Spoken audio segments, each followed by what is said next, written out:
Have you ever seen a flag with an animal on it and wondered why that animal is there, what it represents, and whether it even has a name?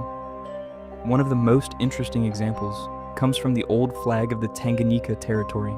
A flag used during a major period of East African history featured something that immediately stood out: a giraffe.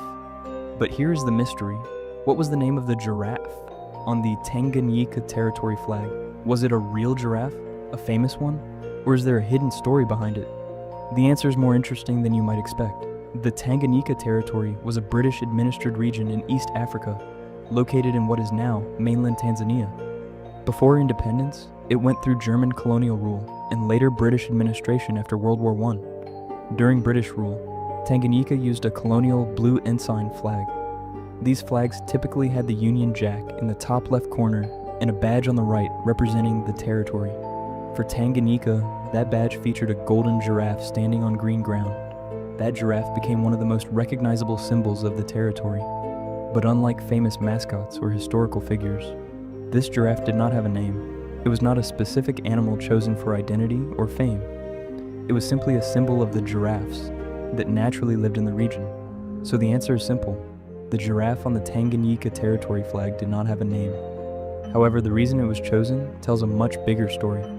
The giraffe represented the natural environment and wildlife of Tanganyika. The territory was known for vast savannas, forests, and rich wildlife. Giraffes were an ideal symbol because they were native, unique, and instantly recognizable. At the time, many territories used animals or natural symbols on flags to represent identity and geography. The giraffe on the flag was not meant to represent a single animal, but all giraffes and the wildlife of the region. Why a giraffe instead of a lion or elephant? The giraffe's long neck and tall shape made it visually distinct and easy to recognize even from a distance, which is important in flag design. Flags must be simple, bold, and readable. A giraffe silhouette works perfectly for that purpose. The design of the Tanganyika flag followed typical British colonial style. It had a blue background with the Union Jack, showing British administration. On the right was the badge, a golden giraffe standing on green land. The green represented nature and land, while the giraffe represented wildlife. After Germany lost World War I, German East Africa was divided.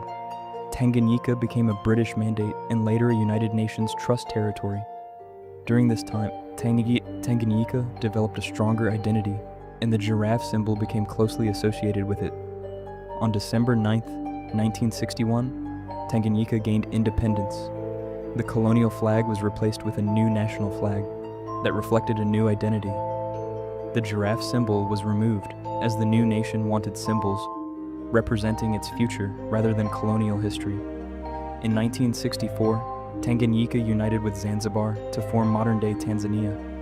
Today, the giraffe remains a memorable historical symbol, even though it is no longer on the national flag.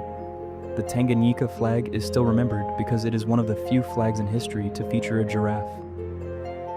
So once again, what was the name of the giraffe on the Tanganyika territory flag? It had no name. It was not a famous animal or individual. It was simply a symbolic giraffe representing the wildlife and natural heritage of Tanganyika. But even without a name, it became a powerful symbol of an entire region's history.